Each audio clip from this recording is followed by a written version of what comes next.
ABC One Television. ABC One Television. ABC One Television. Le leader en actualité. Pas si c'est Jalma Santos, Nazar Oluba. Naya Kamini va voyager. Mais bah yaya barbaki nangai tambola tokende pour encourager l'équipe au Yanisou. Au coma, ils ont dit pas si. Moi je crois ce qui Fédération Simbaki organisation. Il y a beaucoup de gens parce que l'équipe d'avance est Yaki. Yaki déjà une semaine ou 2 semaines avant. Pas sûr que donc l'équipe où ils ont une mauvaise organisation, ils ont une équipe à Congo. C'est-à-dire, d'abord on a joué. Les joueurs basali l'examen à partir de Marbella. Bossani qui est docteur a signé. Banawana la veille à match contre Ouganda parce que j'ai eu à causer avec l'entraîneur.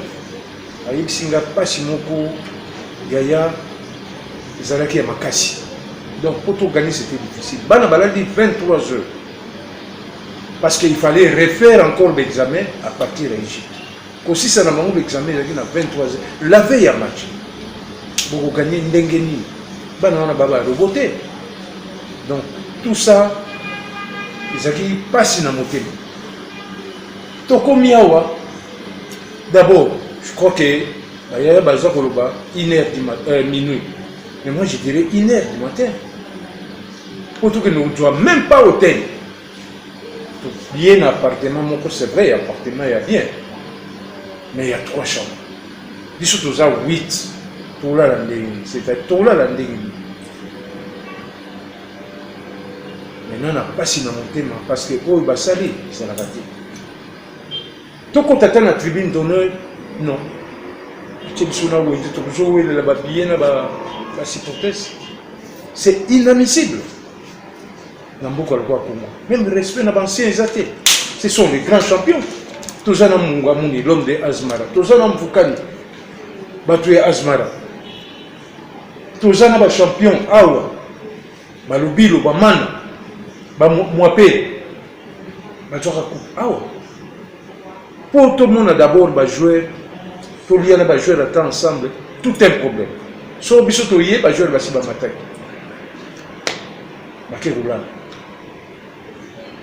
et ça passe.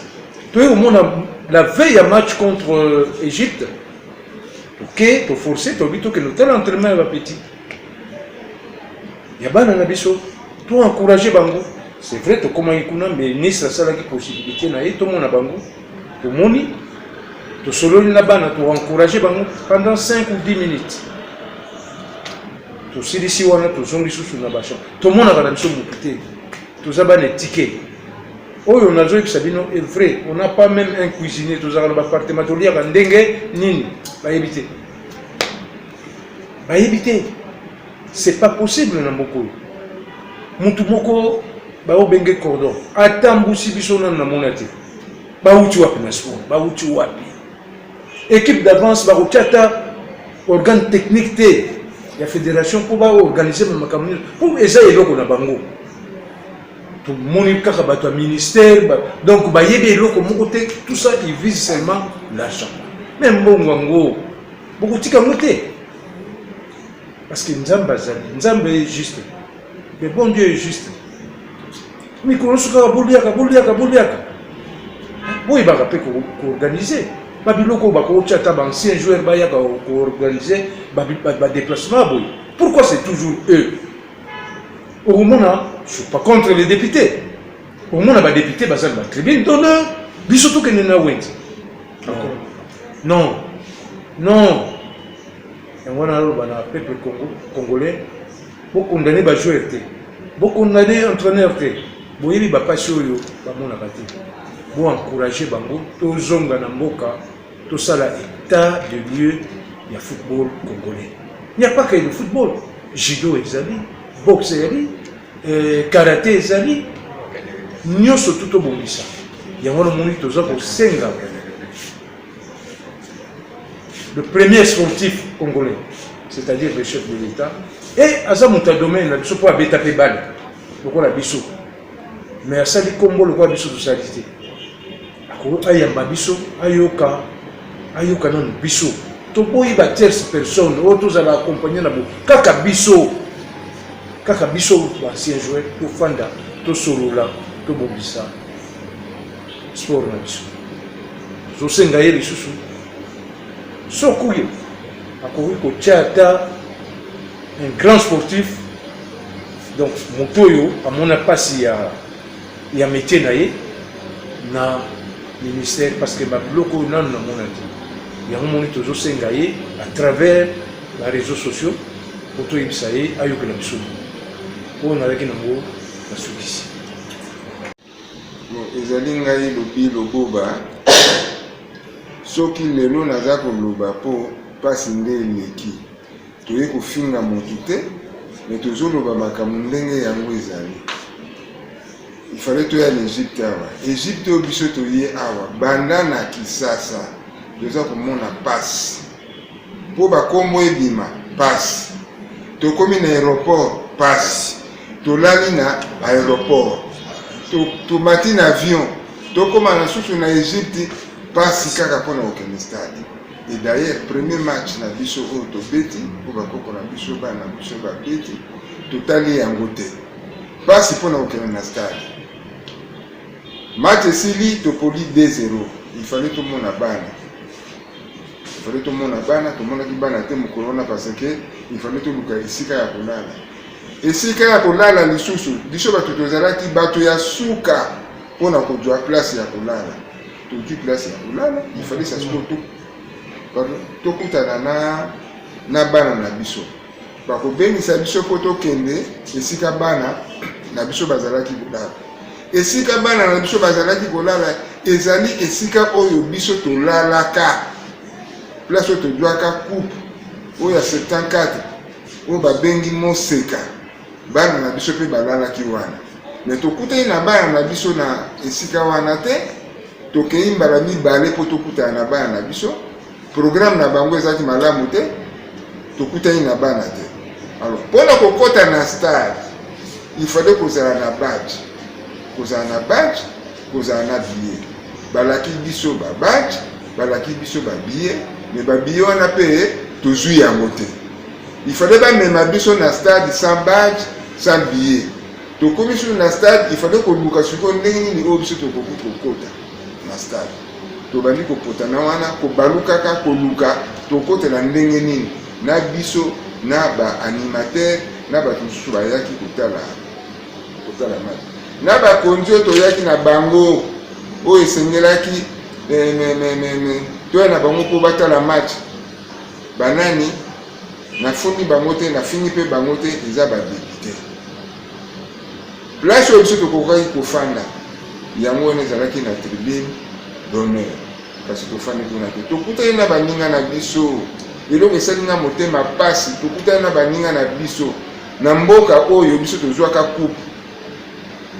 Baninga na biso bazokota bazokende na tribune d'honneur mais biso toza kotelengana kokosa baninga na biso ke tokokota na tribune mais tokoti na tribune te tokokota epai wapi tokokota na wenze.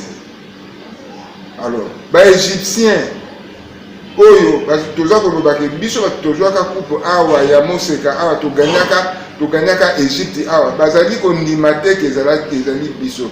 Alors esali biso motema pasi mingi tozalaki na nani tozalaki susu na entraîneur oyo ya mboka na biso oyo azwaki Chane Motubile Santos mais eza soni moko ya kosakana te tokokota na biso bato tozwaka coupe na entraîneur na biso na baninga na biso tokokota epapi tokokota na wenze. Donc badéshonoré biso ya kosakana te.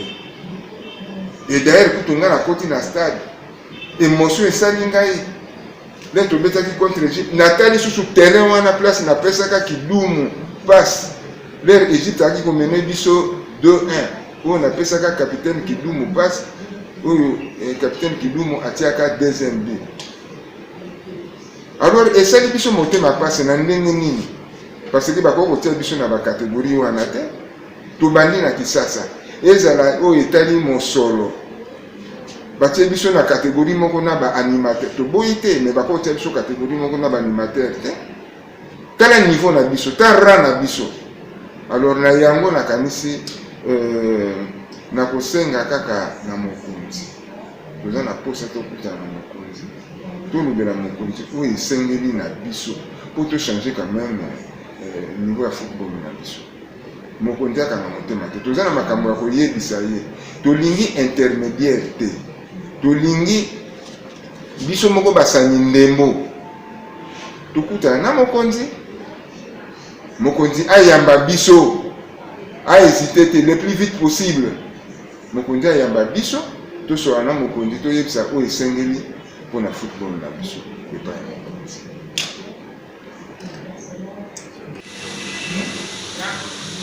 Sportif congolais mbote na bino ezali ngai moko wa bino Mbungu Tati nazali awa na mboka Egypte nayaki na baninga mpona kosunga équipe nationale ndenge mboka etindelaki biso mais tozali na pasi na motema po oyo tomoni kolongwa mboka na biso Congo ti awa na Egypte elikeli biso ndelo tolali 2 jours na aéroport ya Njili mpona bolingo ya mboka toyekoya awa le samedi tokutani na théâtre ya liboso na kati ya avion mayo oyo bakaboli comme uniforme ekokaki même pas mais kasi cela ne tienne toyelaki kolata mayo te toyaki nde mpona tokumisa mboka kobanda na aéroport ya Njili aéroport ya Caire babus ezalaki incomplet moyen délégation nyonso ekota na babus wana ezalaki te et pourtant il y a eu une commission d'avance pour organiser ces jours na biso awa tokoti na babus mais avant tokota na babus tozwi sango ya mawa bazomene équipe na biso na 1-0 kaka na aéroport wana avant tokite toyoki so sango ke baza komene biso 2-0 babus e tokoti tokei na stade.